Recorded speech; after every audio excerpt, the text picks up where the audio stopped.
What's up, everybody? Nick Ridgewire back for the 10th inning with another episode of This Day in Sports History. In yesterday's episode, we saw both the first Wimbledon tournament in 1877 and we saw the first Wimbledon women's tournament in 1884.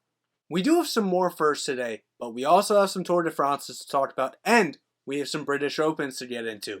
So if y'all enjoy this video, leave a like on it. If you're new to the channel, want to see more, hit that subscribe button. Let's get into it. This Day in Sports History.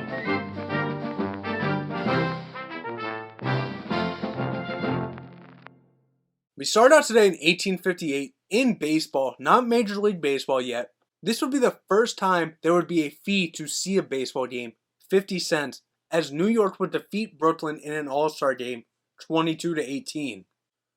We moved to Wimbledon in 1896 on the men's side. Harold Mahoney would defeat three-time champion Wilfred Baddeley 6-2, 6-8, 5-7, 8-6, 6-3 to win his only career major.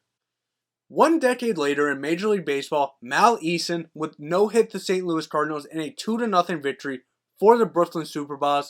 On the day, 9 innings pitched, 3 walks, 5 strikeouts in the victory. 6 years later, in 1912, Philadelphia Phillies player Sherry McGee would steal home twice in one game in the Phillies' victory. 12 years later, we go to the Tour de France in 1924. Ottavio Botticelli would claim his first of 2 Tour victories.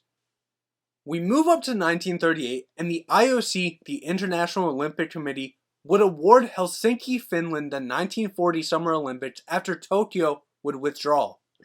Back to Major League Baseball in 1944, St. Louis Browns pitcher Nelson Potter would become the first pitcher to be suspended for throwing spitballs. He would be suspended for 10 days, becoming the first pitcher to ever be suspended for throwing a spitball in the team's 7-3 victory over the Yankees. The spitball became outlawed in the Joint Rules Committee in 1920, which allowed the 17 pitchers currently using the doctored pitch at the time to keep throwing the banned pitch until they retired. Potter, not one of them. We moved to the Tour de France in 1947, and Jean Robic would win his only Tour victory. Now we have an Olympic record at the time in 1952 when Emil Zatopek would run the 10K in 29 minutes and 17 seconds. Back to the Tour in 1957, Jacques Anquetil would win his first of 5 titles. 1 year later in 1958 at the PGA Championship, Dow Finsterwald with a score of 4 under would win his first PGA Championship in the current stroke play format. And he would do this 2 strokes ahead of runner-up Billy Casper to win his only major. At the same time that was going on in Major League Baseball, Detroit Tigers pitcher Jim Bunning would no-hit the Boston Red Sox in a 3-0 victory. On the day, 9 innings pitched, 2 walks allowed, 12 strikeouts. We go to golf now. In 1963, at the U.S. Open on the women's side, Mary Mills, with a score of 3 under, would win her first of 3 major titles, 3 strokes ahead of runners-up Louise Suggs and Sandra Haney. 2 years later, we go to Major League Baseball, and we get something you just don't see that often.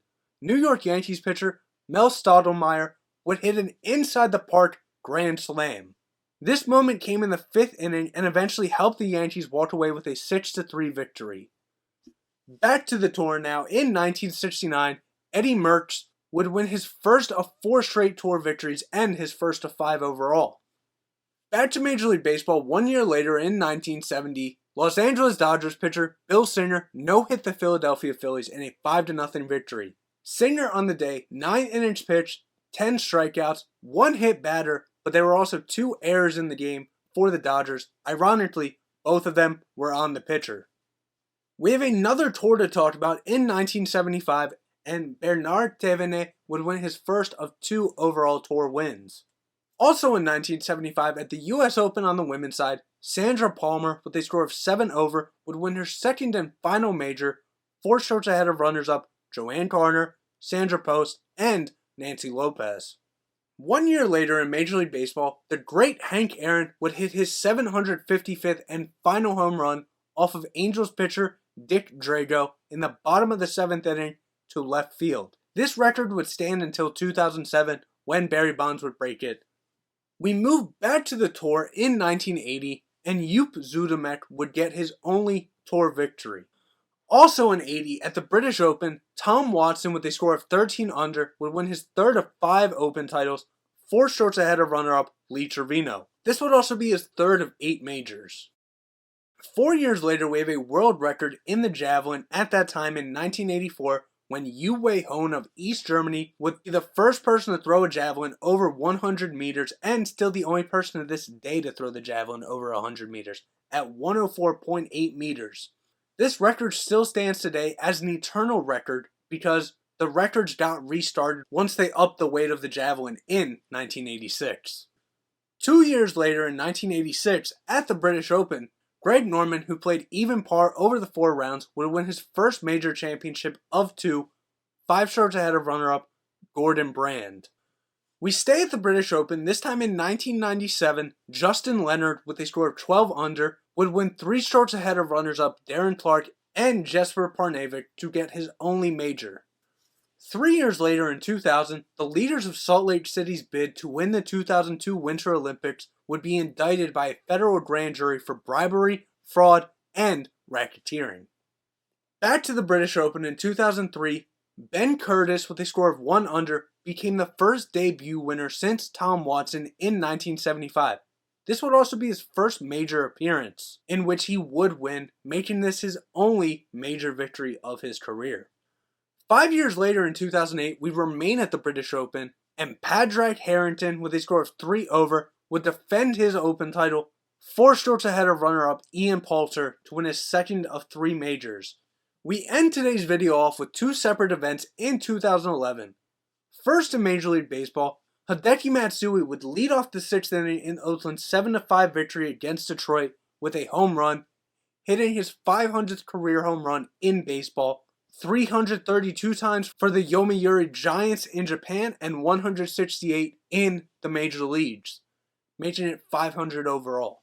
Finally in 2011, Houston Rockets center Yao Ming announced his retirement from the NBA. Over the course of his career, Ming averaged 19 points and 9.2 rebounds in his Hall of Fame career. So there you have it. That's what happened on this day in sports history. If I left anything out, I do apologize. If I mispronounced any names, I also apologize. I hope everybody out there is having a great day. You can get through whatever you put your mind to, and I will see everybody tomorrow. For Nick O'Dwyer and the 10th inning. Peace.